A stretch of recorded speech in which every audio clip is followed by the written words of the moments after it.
তো লেকচার 3-তে তথ্য ও যোগাযোগ প্রযুক্তি ব্যবহারের নৈতিকতা বা এথিক্স অফ আইসিটি। কি এথিক্স অফ আইসিটি ইউজেস? তো নৈতিকতা হচ্ছে এক ধরনের মানদণ্ড যা আচরণ, কাজ এবং পছন্দের ক্ষেত্রে সহায়তা করে। এটি ঔচিত্য ও অনুচিত্যের মাপকাঠিও বটে, কেননা মানব ধর্ম এবং নৈতিকতা অঙ্গাঙ্গিভাবে জড়িত। অনৈতিক ও বেআইনি এক বিষয় নয়। অনেক অনৈতিক কাজ আইন বিরুদ্ধ নয়, কিন্তু সকল আইন বিরুদ্ধ কাজ অবশ্যই অনৈতিক। তবে সাম্প্রতিককালে তথ্য প্রযুক্তি ব্যবহার করে নানা ধরনের অনৈতিক এবং অন্যায় কাজের মাত্রা এত বেড়ে গেছে যে পৃথিবীর অনেক দেশেই সেগুলো নিয়ন্ত্রণ করার জন্য কঠোর আইন প্রণয়ন করেছে। কাজেই একসময় যে কাজটি শুধু অনৈতিক ছিল সেটি অনেক ক্ষেত্রে এখন বেআইনি হয়ে গেছে। অর্থাৎ সামনাসামনি কাউকে গালাগাল করে একজন মানুষ হয়তো পার পেয়ে যেতে পারে, কিন্তু ফেসবুকে কাউকে গালাগাল করে একজন জেলে যেতে পারে। যেহেতু পৃথিবীতে প্রায় সকল মানুষ কোনো না কোনোভাবে তথ্য প্রযুক্তির সাথে সম্পৃক্ত, তাই এর ব্যবহারের নৈতিকতার বিষয়টি খুব গুরুত্ব দিয়ে নেওয়া উচিত। গুরুত্ব না দেওয়া হলে একজন অনৈতিক কাজ দিয়ে শুরু করে খুব সহজেই অন্যায় এবং অপরাধমূলক কাজে জড়িয়ে পড়তে পারে। তাই সকল কম্পিউটার ব্যবহারকারীকে তথ্য ও যোগাযোগ প্রযুক্তি ব্যবহারে নৈতিকতা সম্পর্কে অবহিত এবং যথাযথভাবে রপ্ত হওয়ার কোনো বিকল্প নেই। তো কম্পিউটার ইথিক্স ইনস্টিটিউট 1992 সালে কম্পিউটার ব্যবহারকারীদের জন্য তথ্য ও যোগাযোগ প্রযুক্তির বিষয়ে 10টি সুনির্দিষ্ট নির্দেশনা দিয়েছে আর কি। তো সেগুলো হচ্ছে কি, তুমি কম্পিউটার ব্যবহার করে অন্যের ক্ষতি করতে পারবে না, এটা হচ্ছে 1 নম্বরে। 2 নম্বর হচ্ছে তুমি অন্যের কম্পিউটার সংক্রান্ত কাজে হস্তক্ষেপ করবে না। 3 নম্বর হচ্ছে তুমি অন্য কারো ফাইল অনধিকার প্রবেশ করবে না। 4 নম্বর হচ্ছে তুমি চুরির উদ্দেশ্যে কম্পিউটার ব্যবহার করবে না। 5 নম্বর হচ্ছে তুমি মিথ্যা তথ্যের জন্য কম্পিউটার ব্যবহার করবে না। 6 নম্বর হচ্ছে তুমি লাইসেন্সবিহীন সফটওয়্যার ব্যবহার ও কপি করবে না। 7 নম্বর হচ্ছে তুমি বিনা অনুমতিতে কম্পিউটার সংক্রান্ত অন্যের রিসোর্স মানে গবেষণা ব্যবহার করবে না। 8 নম্বর হচ্ছে তুমি অন্যের কাজকে নিজের কাজ বলে চালিয়ে দেবে না। 9 নম্বর হচ্ছে তুমি তথ্য প্রযুক্তি ব্যবহারের আগে সমাজের উপর এর প্রভাব সম্পর্কে চিন্তা করবে। 10 নম্বর হচ্ছে তুমি কম্পিউটার ব্যবহার করার সময় অন্যের ভালো মন্দ বিবেচনা করবে এবং শ্রদ্ধাবোধ প্রদর্শন করবে। তো কম্পিউটার, ইন্টারনেট কিংবা মোবাইল ফোন ব্যবহার করার সময় উপরে বর্ণিত তথ্য প্রযুক্তি সম্পর্কিত নৈতিক নির্দেশনাগুলো সম্পর্কে সুস্পষ্ট ধারণা থাকা খুব জরুরি। আজকাল ইন্টারনেটের মাধ্যমে অনেক ধরনের অনৈতিক এবং অপরাধমূলক কাজ সংঘটিত হয়। এর মধ্যে বহুল প্রচলিতগুলো হচ্ছে হ্যাকিং। তো কোনো কম্পিউটার সিস্টেম, নেটওয়ার্ক বা ডেটায় অননুমোদিতভাবে অধিকার প্রবেশ ও নিয়ন্ত্রণ মানে অ্যাক্সেস লাভ করার উপায়কে হ্যাকিং বলে। এতে ব্যক্তির তথ্যের বা সিস্টেমের ক্ষতি সাধন করা হয় এবং অনেক ক্ষেত্রে কোনো ক্ষতি না করে শুধু নিরাপত্তা ত্রুটি সম্পর্কে কম্পিউটার ব্যবহারকারীকে জানান দেওয়া হয়। যেসব ব্যক্তি বা ব্যক্তিবর্গ এ ধরনের কর্মে বা অপকর্মের সাথে জড়িত থাকে তাদের হ্যাকার বলে। তাদেরকে কি বলে? হ্যাকার। ফিশিং কি? ফিশিং করার অর্থ এই যে ইলেকট্রিক মেইল বা মেসেজের মাধ্যমে ওয়েবসাইট ব্যবহারকারীকে নকল বা ফেক ওয়েবসাইটে নিয়ে কৌশলে তার বিশ্বস্ততা অর্জন করা এবং তারপর ব্যবহারকারীর অ্যাক্সেস কোড, পিন নম্বর, ক্রেডিট নম্বর পাসওয়ার্ড ও ব্যাংক অ্যাকাউন্ট নম্বরের মতো গুরুত্বপূর্ণ তথ্য চুরি করে তাদের নানা ধরনের বিপদে ফেলা। এটা বলে কি? ফিশিং। এটা মাথায় রাখতে হবে। স্প্যামিং হচ্ছে কি? স্প্যামিং হচ্ছে অনাকাঙ্ক্ষিত বা অবাঞ্ছিত ইলেকট্রিক মেল বা ইমেল কিংবা মেসেজ পাঠানোকে স্প্যামিং বলে। তো এই কাজ যারা করে তাদেরকে স্প্যামার বলা হয়। যখন কোনো ব্যবহারকারী কোনো ওয়েবসাইট ভিজিট করেন বা কোনো গ্রুপের মেসেজ বোর্ডে প্রবেশ করেন, তখন স্প্যামাররা সেখান থেকে ইলেকট্রিক মেইল অ্যাড্রেস সংগ্রহ করে ব্যবহারকারীর ইমেইলে বিভিন্ন প্রতারণামূলক মেসেজ পাঠায়। সেটাকে বলে কি? স্প্যামিং। তারপর আছে কি? Software piracy. সফটওয়্যার পাইরেসি কি?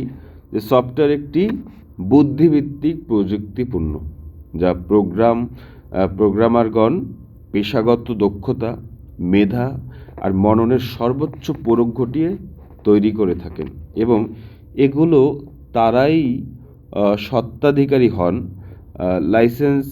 লাইসেন্সবিহীনভাবে বা স্বত্বাধিকারীর অনুমোদন ব্যতিরেকে এ ধরনের সফটওয়্যার কপি করা, নিজের নামে কিংবা কোনো প্রকার পরিবর্ধন করে ব্যবহারের সুযোগ নেওয়া পাইরেসির আওতায় পড়ে। তো বিজনেস সফটওয়্যার অ্যালায়েন্স বিএসএর সূত্র মতে যে ব্যবহৃত সকল সফটওয়্যারের প্রায় 36% পাইরেটেড সফটওয়্যার। তো কপিরাইট আইন দ্বারা উন্নত দেশগুলো এই ধরনের অপরাধ প্রতিহত করার চেষ্টায় অব্যাহত রয়েছে। এরপর কি আছে? এরপর হচ্ছে প্লেজিয়ারিজম। প্লেজিয়ারিজম। তো এটা একটু দাগাই নেই, যে কোনো ব্যক্তি বা প্রতিষ্ঠানের কোনো লেখা, সাহিত্য, গবেষণা বা সম্পাদনাকর্ম হুবহু নকল বা আংশিক পরিবর্তন করে নিজের নামে প্রকাশ করাকে হচ্ছে প্লেজিয়ারিজম বলে।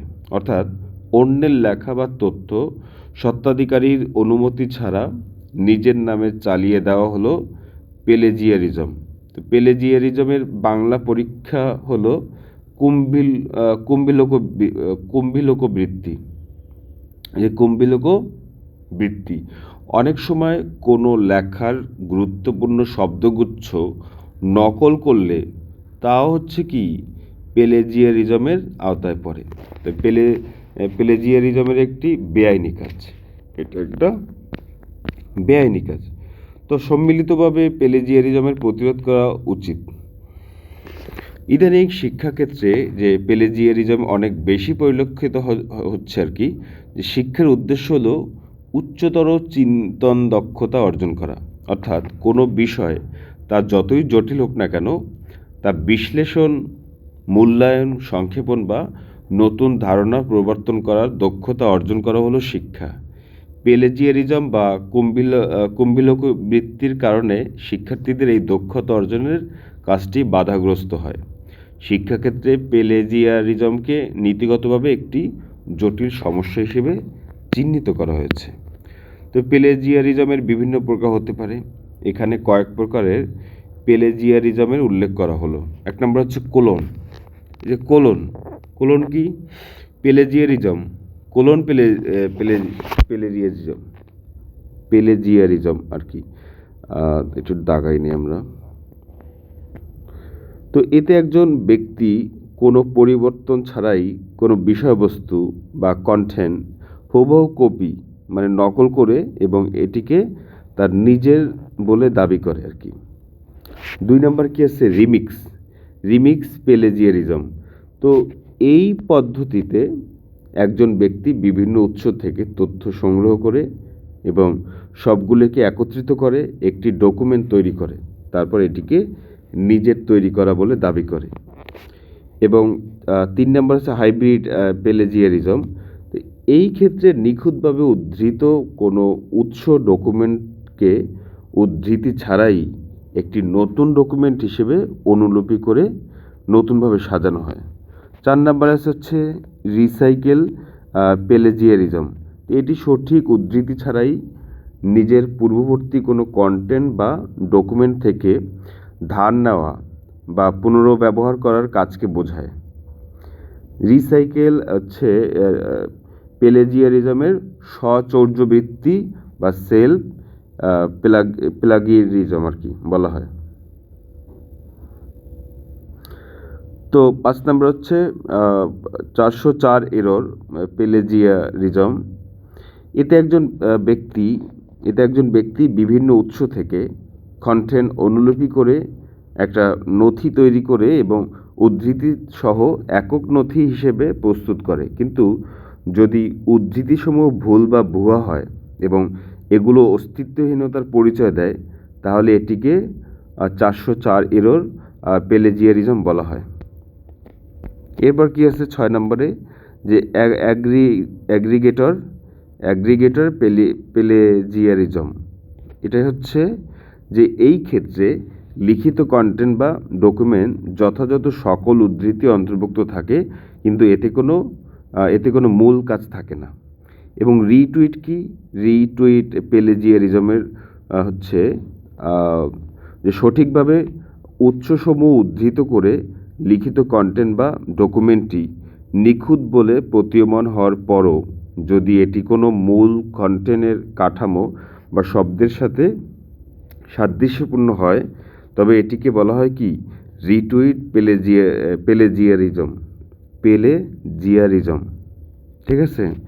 এবং পেলেজিয়ারিজমের কি কারণসমূহ কি, যে বর্তমান যুগে কপি এবং পেস্ট ফাংশনের সাহায্যে বিনা পরিশ্রমে অতি সহজে ইন্টারনেট হতে যে কোনো ব্যক্তি কোনো আর্টিকেল, লেখা বা তথ্য আংশিক বা সম্পূর্ণ অনুলিপি করে মানে কপি করে বা তার নিজের নামে প্রকাশ করা সহজ। এবং পেলেজিয়ারিজমের সম্বন্ধে সুস্পষ্ট ধারণার অভাব, অর্থাৎ উৎস উল্লেখ না করে কারোর লেখা ব্যবহার করলে সেটা যে সেই প্রতারণা সে সম্বন্ধে ধারণা না থাকা। তো ইন্টারনেটে বিপুল তথ্যভাণ্ডার থেকে কপি করে নিজের বলে প্রকাশ করলে কেউ বুঝতে বা জানতে পারবে না, এরূপ আত্মবিশ্বাস থাকা এবং নিজে সময়, মেধা ও শ্রম ব্যয় না করে সহজে অন্যের তৈরি করা বিষয় ব্যবহারের প্রবণতা আর কি। তো পেলেজিয়ারিজমের শনাক্তকরণের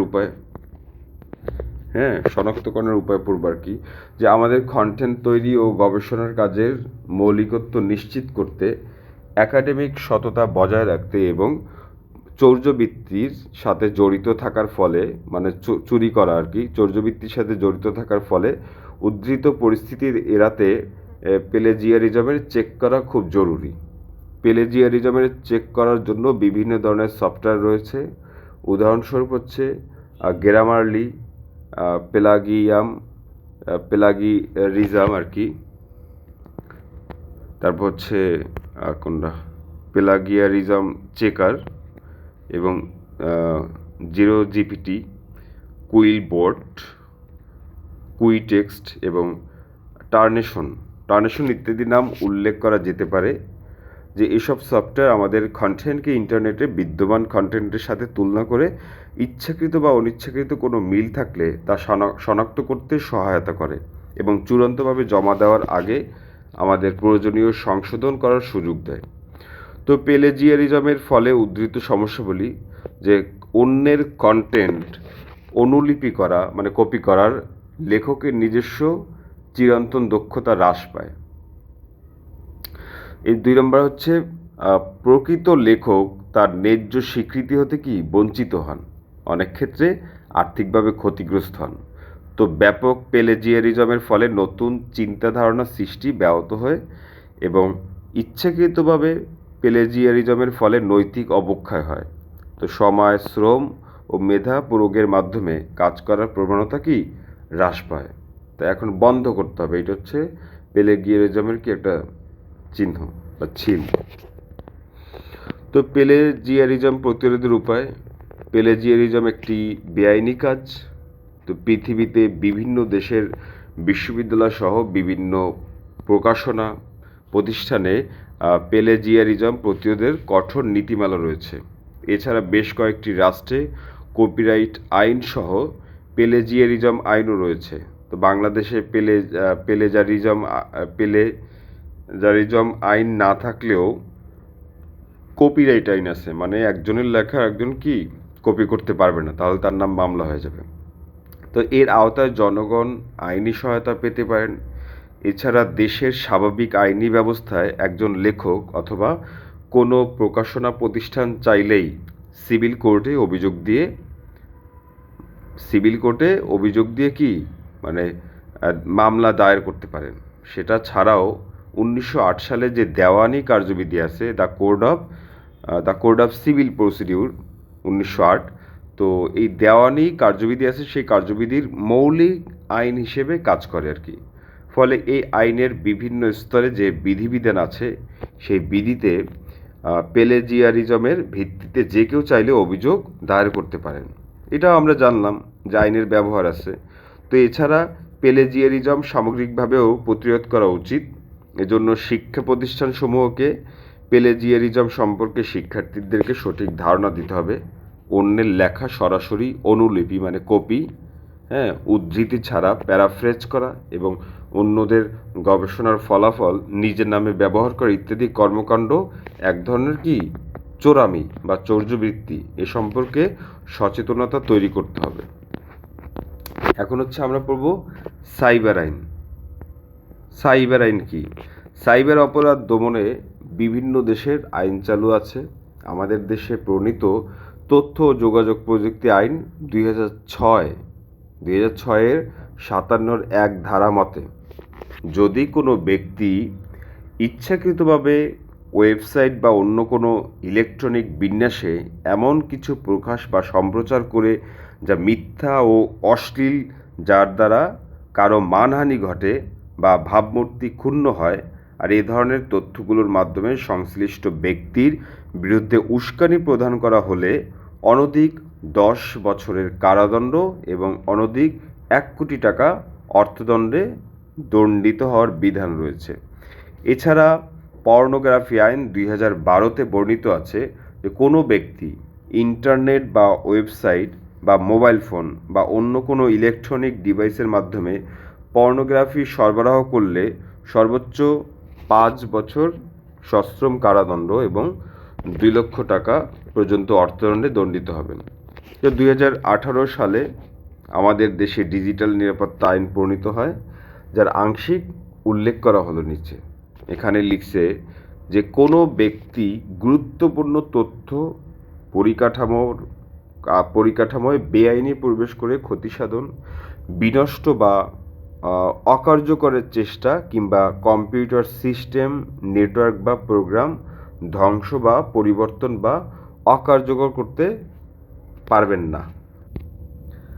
2 নম্বর ইলেকট্রনিক ডিভাইস, কম্পিউটার সিস্টেম অবৈধভাবে প্রবেশ করতে পারবেন না, সেখান থেকে কোনো তথ্য বা উদ্ধৃতাংশ বা উপাত্তের অনুলিপি সংগ্রহ করতে পারবেন না। 3 নম্বর ডিজিটাল বা ইলেকট্রনিক মাধ্যম ব্যবহার করে কারোর সাথে ইচ্ছাকৃতভাবে প্রতারণা, জালিয়াতি বা ছদ্মবেশ ধারণ করতে পারবেন না। এবং পরেরটা কি আছে, ডিজিটাল বা ইলেকট্রনিক মাধ্যম ব্যবহার করে বাংলাদেশের মুক্তিযুদ্ধ বা মুক্তিযুদ্ধের চেতনা, জাতির পিতা, জাতীয় সঙ্গীত বা জাতীয় পতাকার বিরুদ্ধে প্রচার বা অপপ্রচার কিংবা এতে মদত দিতে পারবেন না। এরপর যে রাষ্ট্রের অখণ্ডতা, নিরাপত্তা, সার্বভৌমত্ব ও ভাবমূর্তি ক্ষুণ্ণ হয় এমন বিভ্রান্তিকর তথ্য, অপপ্রচার বা কার্যকলাপ ধর্মীয় অনুভূতিতে আঘাত করে বা জাতিগত ঘৃণা, উস্কানি বা বিভেদ বা বিদ্বেষ সৃষ্টি করে কিংবা সামাজিকভাবে বিশৃঙ্খলার জন্য জন্ম দেয়, এরূপ কোনো কার্যক্রম ডিজিটাল বা ইলেকট্রনিক মাধ্যমে ব্যবহার করা যাবে না। এরপর কি আছে, ডিজিটাল বা ইলেকট্রনিক মাধ্যম ব্যবহার করে উদ্দেশ্যপ্রণোদিতভাবে ব্যক্তিগত ভাবমূর্তি নষ্ট, অপমান বা অপদস্থ করা কিংবা ভয়ভীতি বা হুমকি প্রদর্শন করা যাবে না। এরপর ইলেকট্রনিক বা ডিজিটাল ডিভাইস ব্যবহার করে ব্যাংক, বিমা ইত্যাদি আর্থিক প্রতিষ্ঠান কিংবা সরকারি, আধা সরকারি বা স্বায়ত্তশাসিত প্রতিষ্ঠানে অবৈধ অনুপ্রবেশ করে আর্থিক ক্ষতি বা তছরূপ কিংবা অত্যন্ত গোপনীয় তথ্য চুরি, তথ্য পাচার করা যাবে না। তো ডিজিটাল আইনের আওতায় উল্লেখিত কৃত অপরাধের জন্য বিভিন্ন মেয়াদের শাস্তি এবং আর্থিক দণ্ড প্রদানের বিধান রাখা হয়েছে। তাই আমাদের জীবনের অন্যান্য প্রতিটি সেক্টরের ন্যায় তথ্য যোগাযোগ প্রযুক্তি ব্যবহারের ক্ষেত্রে বিবেক, বুদ্ধি ও বিবেচনাকে নৈতিকতার মানদণ্ড হিসেবে ব্যবহার করে সামাজিক সচেতনতা, বুদ্ধিসহ সব ধরনের অপরাধমূলক কাজের প্রবণতা হতে পরিত্রাণ পেতে পারি। এবার হচ্ছে ভিন্ন ধরনের অপরাধ। কি কি অপরাধ আছে?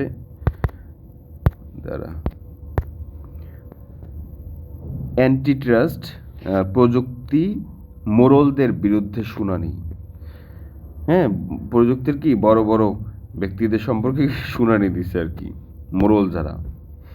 আমরা যখন সাইবার ক্রাইম নিয়ে কথা বলি তখন সবসময়ই ব্যক্তিগত অপরাধ কিংবা ছোটোখাটো অপরাধী সংগঠনের অপরাধ নিয়ে কথা বলি, কিন্তু আমরা অনেকেই জানি না যে সারা পৃথিবীর সর্বশ্রেষ্ঠ সফটওয়্যার কোম্পানিগুলো অনেক বড় বড় অপরাধ করে শুধু দোষী সাব্যস্তই হয়নি, তার জন্য শাস্তিও ভোগ করেছে। ফেসবুক তার ব্যবহারকারীদের ব্যক্তিগত তথ্য ক্যামব্রিজ অ্যানালিটিকাকে রাজনৈতিক উদ্দেশ্যে ব্যবহার করতে দিয়ে অনেক বড় অপরাধ করছিল। হোয়াটসঅ্যাপ সম্পর্কে বিভ্রান্তিকর তথ্য দেওয়ার জন্য তাদেরকে 110 মিলিয়ন ইউরো জরিমানা করা হয়েছিল। কর ফাঁকি দেওয়ার জন্য 2016 সালে অ্যাপেল কোম্পানিকে আয়ারল্যান্ডকে 14.5 মিলিয়ন ইউরো ফেরত দিতে নির্দেশ দেওয়া হয়েছে।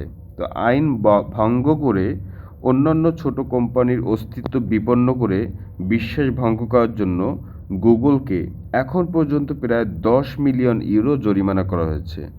তো নিয়ম বহির্ভূত কাজের জন্য জার্মানিতে আমাজনের বিরুদ্ধে তদন্ত হচ্ছে। এরকম উদাহরণের কোনো শেষ নেই।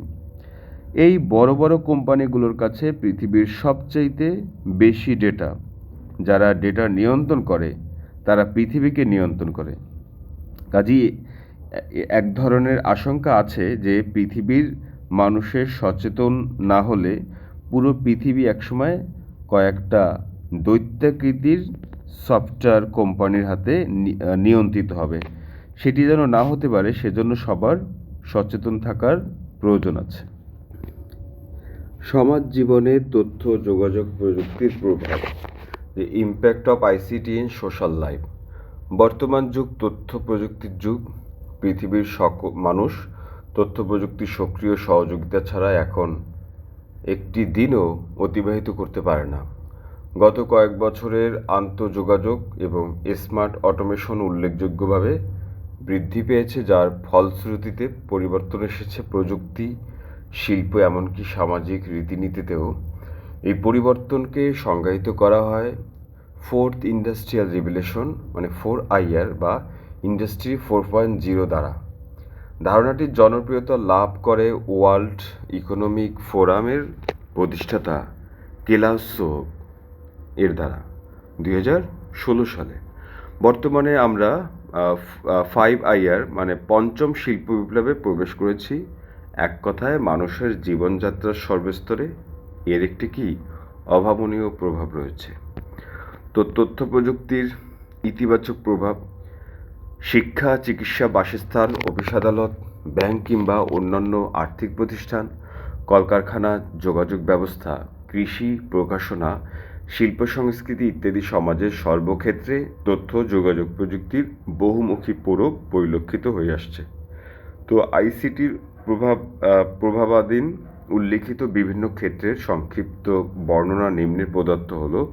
শিক্ষাক্ষেত্রে যে তথ্য প্রযুক্তির সকল প্রয়োগ দ্বারা বিভিন্ন শিক্ষা প্রতিষ্ঠানে ভর্তির আবেদন, ফি ইত্যাদি পরিশোধ, ভর্তি ফলাফল তৈরি ও প্রকাশ, রেজিস্ট্রেশন বা পরীক্ষার ফর্ম পূরণ, বিভিন্ন ফলাফল বিশ্লেষণ। তো এই জিনিসগুলো আর কি, যে শিক্ষা প্রতিষ্ঠানে মান নির্ধারণ, সংশ্লিষ্ট বিষয়ে সঠিক ও প্রয়োজনীয় সিদ্ধান্ত গ্রহণ ইত্যাদি কাজে অত্যন্ত সহজ ও দ্রুত নিখুঁতভাবে সম্পন্ন করা সম্ভব হচ্ছে। তাছাড়া দেশের অবস্থান করে শিক্ষার্থীগণ বিশ্বসেরা বিদেশি শিক্ষা প্রতিষ্ঠানে ভর্তি পড়াশোনা ও পরীক্ষায় অংশগ্রহণের মাধ্যমে ডিগ্রি অর্জন করতে সক্ষম হচ্ছে তথ্য প্রযুক্তির কল্যাণেই। তো বিজ্ঞান ও চিকিৎসা ক্ষেত্রে আমরা জানি বিজ্ঞানের ক্রমোন্নতি ধারায় তথ্য প্রযুক্তি বর্তমান উৎকর্ষে উন্নীত হয়েছে। ঠিক একইভাবে তথ্য প্রযুক্তির প্রয়োগের মাধ্যমে কিন্তু বিজ্ঞানের বহুমাত্রিক অগ্রগতিকে বহুগুণে ত্বরান্বিত করে চলেছে। অন্যান্য সেক্টর তো রয়েছেই, শুধু চিকিৎসা ক্ষেত্র পর্যালোচনা করলে তথ্য প্রযুক্তির ব্যবহারের সুফল বলে শেষ করা যাবে না। অত্যাধুনিক পদ্ধতিতে ও নিখুঁতভাবে রোগ নির্ণয় থেকে শুরু করে চিকিৎসা সেবা দেয়া, ঘরে বসে বিশেষজ্ঞ চিকিৎসকগণের পরামর্শ ও সর্বাধুনিক চিকিৎসা পদ্ধতি জানা, সর্বশেষ আবিষ্কৃত ওষুধ সংগ্রহ ও ব্যবহারে সক্ষমতা এনে দিয়েছে কে? তথ্য ও যোগাযোগ প্রযুক্তি। ব্যাংক, বিমা বা আর্থিক প্রতিষ্ঠানের ক্ষেত্রে যে ব্যাংকে অর্থ জমা উত্তোলন, ক্লিয়ারিং হাউস বা আন্তঃব্যাংক লেনদেন, রেমিটেন্স আদান প্রদান, স্মার্ট কার্ড ব্যবহারে এটিএম বুথের মাধ্যমে অর্থ উত্তোলন, মোবাইল ব্যাংকিং, অনলাইন ব্যাংকিং, অনলাইনে বিভিন্ন প্রতিষ্ঠানের বিল গ্রহণ, দীর্ঘ বা স্বল্পমেয়াদী ঋণ অনুমোদন, ঋণের অর্থের পরিমাণ নির্ধারণ, সুদের হার নির্ণয়, মেয়াদ নির্ধারণ, শেয়ার কেনাবেচা ইত্যাদি বহুবিধ কার্যক্রম তথ্য প্রযুক্তির কল্যাণে আজকাল অতি সহজেই সম্পন্ন করা যাচ্ছে। মোট কথা, আর্থিক প্রতিষ্ঠানগুলোর ব্যবস্থাপনা ও গ্রাহক সেবায় স্বচ্ছতা ও গতিশীলতা আনয়নে তথ্য যোগাযোগ প্রযুক্তির ভূমিকা প্রশ্ন অতীত। তো অফিস আদালতে যে আজকের বিশ্ব ব্যবস্থায় প্রায় সব ধরনের প্রতিষ্ঠানের অফিস ব্যবস্থাপনায় পেশাদারিত্ব, স্বচ্ছতা, জবাবদিহিতা, সময়ের সর্বোত্তম ব্যবহার নিশ্চিতে তথ্য প্রযুক্তির প্রয়োগ একটি অনিবার্য বিষয়। প্রজেক্ট প্রোফাইল তৈরি, কর্মী ব্যবস্থাপনা, টেন্ডার সংক্রান্ত কার্যক্রম, কমিশন, বেতন ভাতা নির্ধারণ থেকে শুরু করে তথ্য সংগ্রহ, সংরক্ষণ ও প্রক্রিয়াকরণ বিতরণে টেলিফোন, কম্পিউটার, প্রিন্টার, ইন্টারনেট প্রযুক্তির অবাধ ব্যবহার হয়ে আসছে। তাছাড়া বিচারিক কার্যক্রমে একজন বিচারপ্রার্থী অনলাইনে মামলা দায়ের সহ সাক্ষ্য প্রমাণাদি সেখানে উপস্থাপন করতে পারছেন, যার ফলে বিচার প্রক্রিয়াতেও গতিশীলতা বেড়েছে অনেকাংশে। শিল্পক্ষেত্রে বিশ্ববাজারে অনুসন্ধানের মাধ্যমে কলকারখানার কাঁচামাল সংগ্রহ, পণ্যের ডিজাইন, উৎপাদন ও মান নিয়ন্ত্রণে উন্নত যন্ত্রপাতি সংগ্রহ ও ব্যবহার, ঝুঁকিপূর্ণ ও প্রতিকূল পরিবেশে কম্পিউটার নিয়ন্ত্রিত যন্ত্র, রোবটের ব্যবহার, জীবাণুমুক্ত খাদ্যপণ্য তৈরির ক্ষেত্রে স্বয়ংক্রিয় ইলেকট্রনিক যন্ত্রপাতির ব্যবহার, উৎপাদিত পণ্যের চাহিদা নিরূপণ, উৎপাদন ব্যবস্থাপনা, বাজার ব্যবস্থাপনা, মজুত ব্যবস্থাপনা, বর্জ্য ব্যবস্থাপনা, উৎপাদিত পণ্য ক্রেতা সাধারণের কাছে আকর্ষণীয়ভাবে উপস্থাপন, অনলাইনে অর্ডার গ্রহণ, পণ্য সরবরাহ, বিশ্ববাজার অর্থনীতির সাথে ভারসাম্য রক্ষা, বিশ্ববাজার প্রতিযোগিতায় প্রবেশ, প্রাধান্য বিস্তার ইত্যাদি শিল্প সংশ্লিষ্ট প্রতিটি ক্ষেত্রে তথ্য প্রযুক্তির ভূমিকা কি? অনস্বীকার্য। কৃষিক্ষেত্রে আমরা এখানে অনেকগুলো কৃষির ছবি দেখতে পাচ্ছি আর কি। তো কৃষিক্ষেত্রে কৃষি প্রধান দেশ হিসেবে বাংলাদেশ সহ বিশ্বের প্রতিটি দেশের কৃষিক্ষেত্রে তথ্য প্রযুক্তির প্রয়োগ নতুন দিগন্তের সূচনা করেছে বহু পূর্বেই। জমির ধরন, মাটির গুণগত মান, স্থানীয় আবহাওয়ার ধরন, শস্য বীজ প্রাপ্তি, দেশি বা বিশ্ববাজারের চাহিদা অনুযায়ী সকল তথ্য জেনে লাভজনক শস্য নির্বাচন সম্ভব তথ্য প্রযুক্তির মাধ্যমে।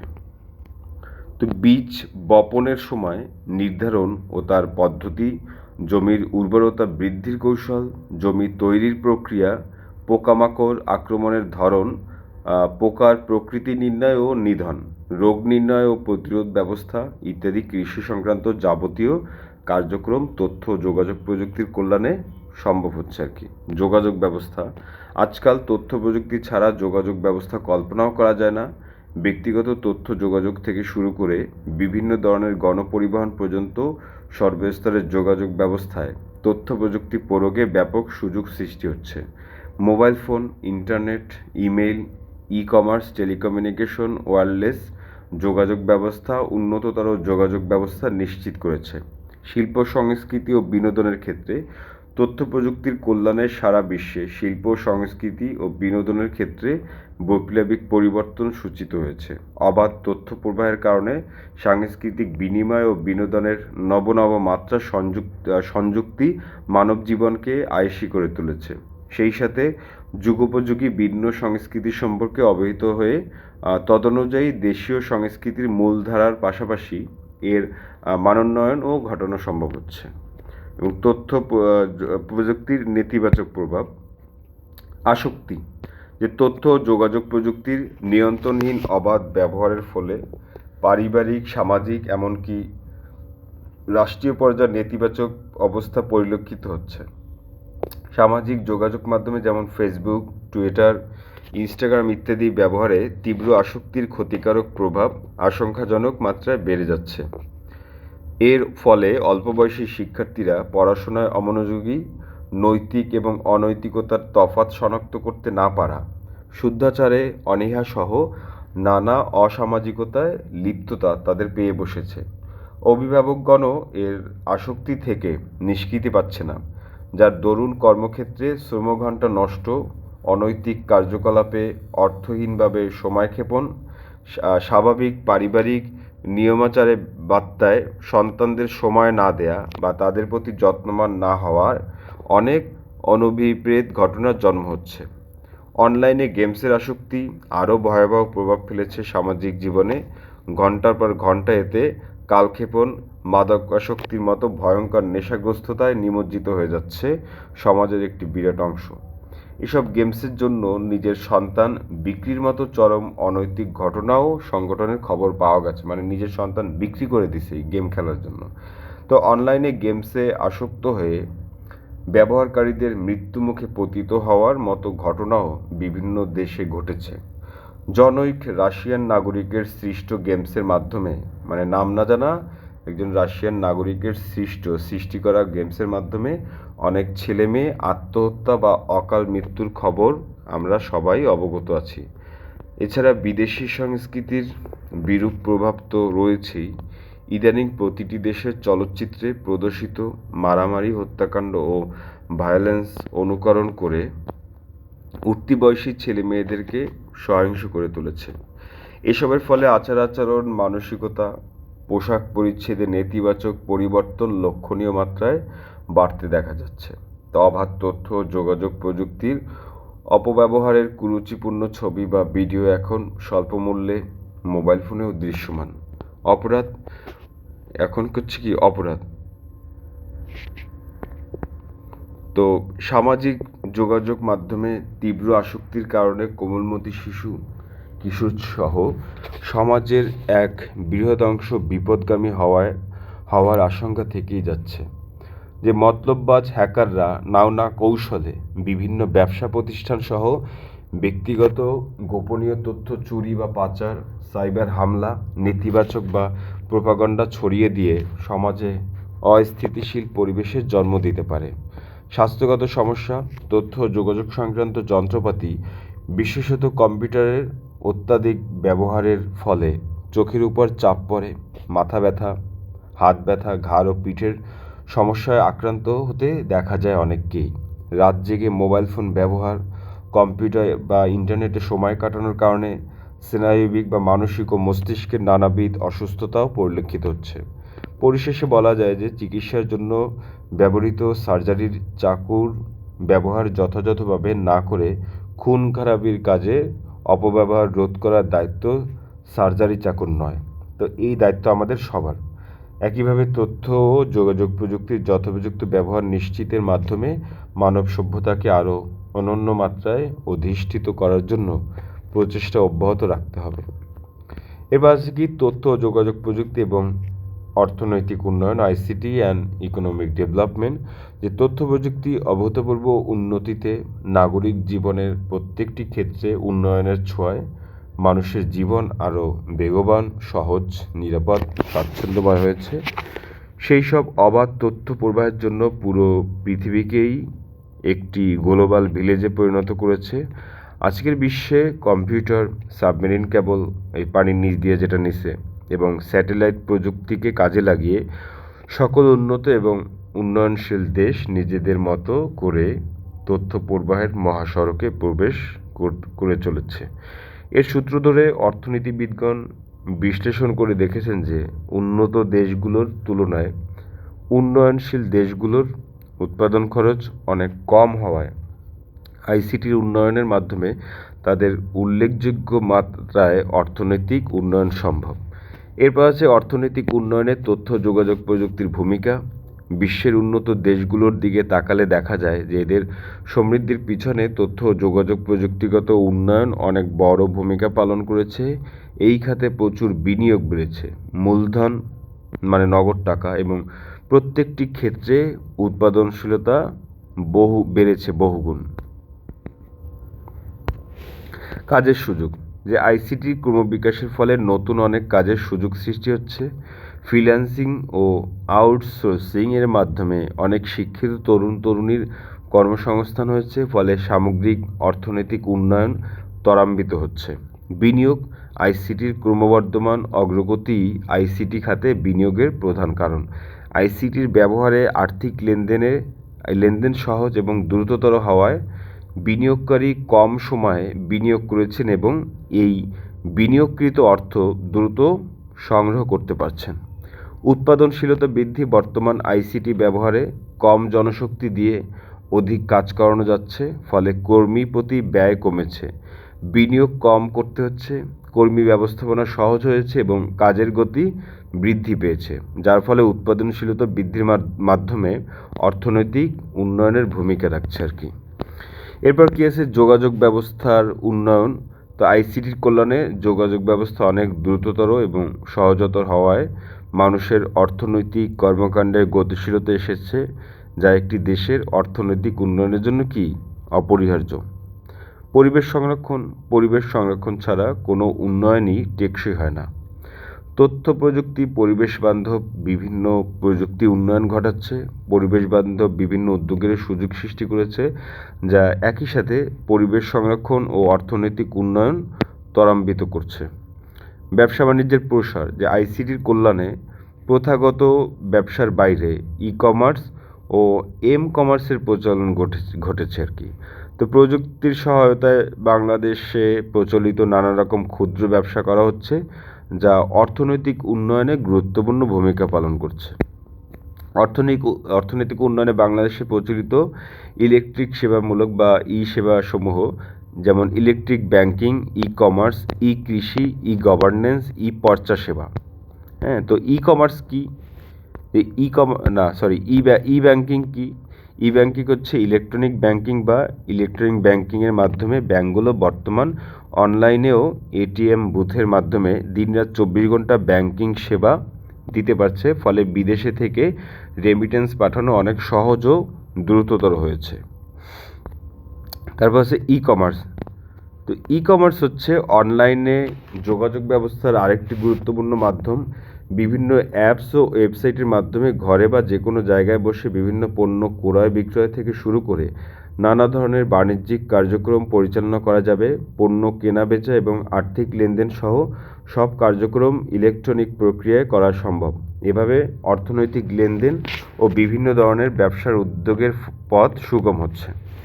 এবং হচ্ছে ইলেকট্রিক কৃষি, যেটা বা ই কৃষির মাধ্যমে কৃষি বিষয়ে তথ্য, গবেষণা, উৎপাদন বৃদ্ধিতে প্রযুক্তির বিশেষ ভূমিকা রাখছে। আবহাওয়া, ফসল বপন ও পরিচর্যা, সার ও কীটনাশক প্রয়োগের জন্য রোগবালাই দমন ইত্যাদি কৃষি তথ্য অনলাইনের মাধ্যমে বিশেষজ্ঞদের কাছ থেকে কৃষকগণ জানতে পারছেন, ফলে কৃষি প্রযুক্তি সম্পর্কে কৃষকগণ সচেতন হচ্ছেন, যা উৎপাদন বৃদ্ধি করতে সহায়তা করছে। এরপর কি আছে, ই গভর্নেন্স। সরকারি কার্যক্রম প্রক্রিয়ায় ডিজিটাল পদ্ধতির প্রয়োগই হচ্ছে ই গভর্নেন্স। এই ব্যবস্থার মাধ্যমে নাগরিকগণ সহজে, দ্রুততম সময়ে এবং স্বল্প ব্যয়ে 24 ঘন্টা সরকারি সেবা পেতে পারেন। তো ই গভর্নেন্সের বাস্তবায়ন প্রাতিষ্ঠানিক সকল কর্মকাণ্ডকে স্বচ্ছ করে, ফলে জনগণের নিকট সরকারের জবাবদিহিতা বাড়ায়, যা দেশের অর্থনৈতিক উন্নয়নের জন্য অত্যন্ত গুরুত্বপূর্ণ। ই পর্চা সেবা কি? মানে জমি জমার কাহিনী এটা, যে অনলাইন হতে জমি সংক্রান্ত তথ্য, জমির রেকর্ড অনুলিপি মানে কপি করা সংগ্রহ করার সিস্টেম হলো কি ই পর্চা। আগে জমি বা ভূমি সংক্রান্ত যে কোনো ধরনের তথ্য জমির রেজিস্ট্রি অফিসে থেকে সংগ্রহ করতে হতো, যা সময় সাপেক্ষ এবং তুলনামূলক ব্যয়বহুল ছিল। তো এই গতানুগতিক পদ্ধতি আর ভোগান্তি কমানোর জন্য বর্তমানে চালু হয়েছে কি ই পর্চা বা ইলেকট্রিক পর্চা। ফলে দেশের সকল জমির রেকর্ডের অনুলিপি মানে কপি অনলাইন হতে স্বল্প ব্যয়ে সংগ্রহ করা যায়।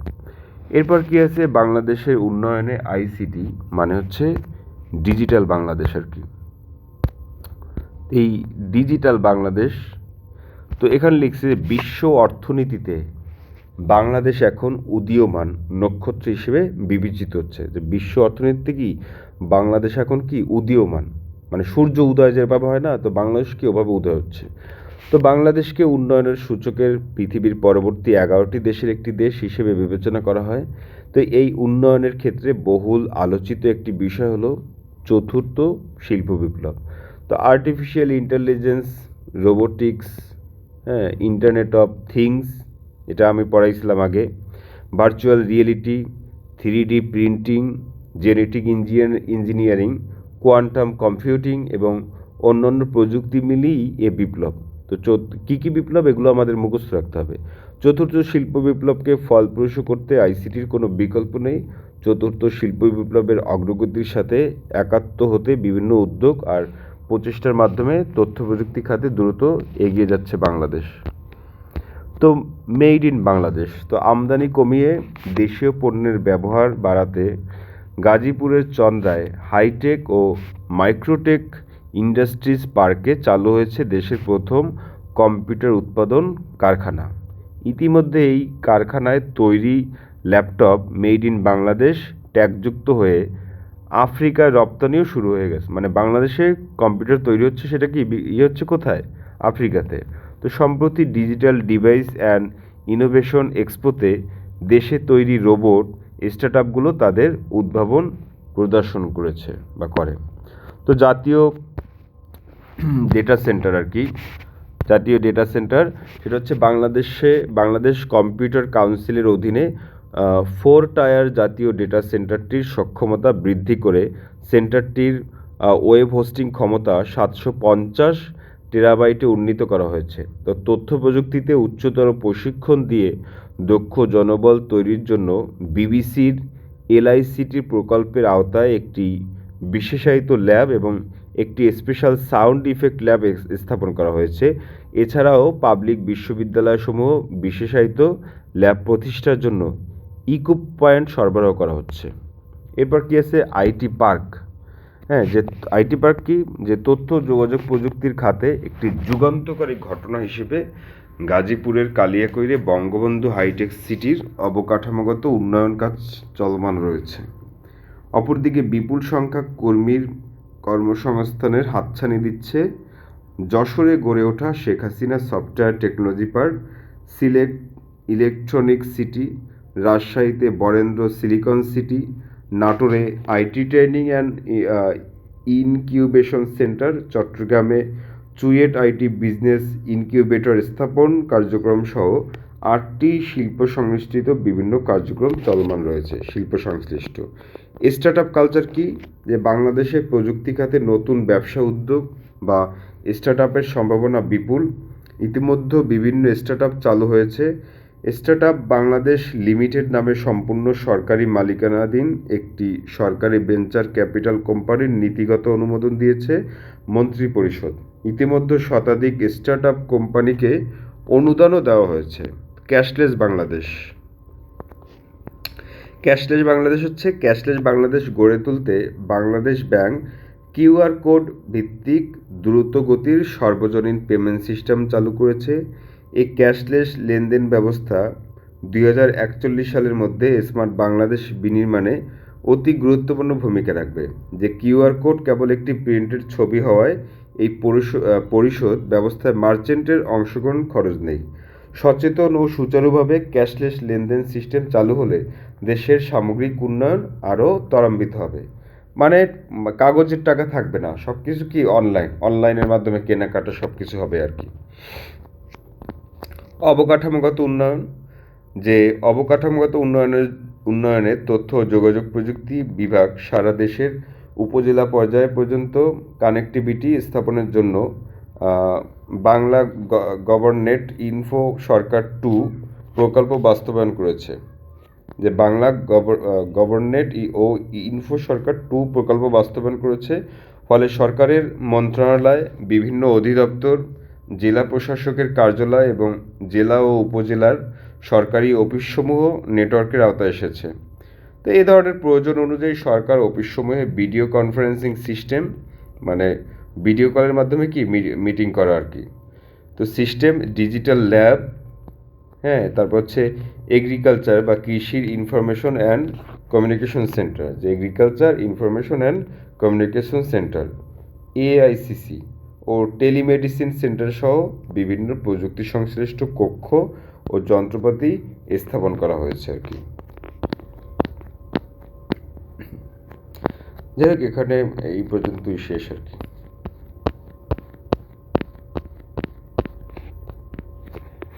এখানে কয়েকটা সৃজনশীল প্রশ্ন দিয়েছে যে 1 নম্বরে, বিপ্লবী ও কেয়া দুইজনই উচ্চ মাধ্যমিক স্তরে পড়াশোনা করে।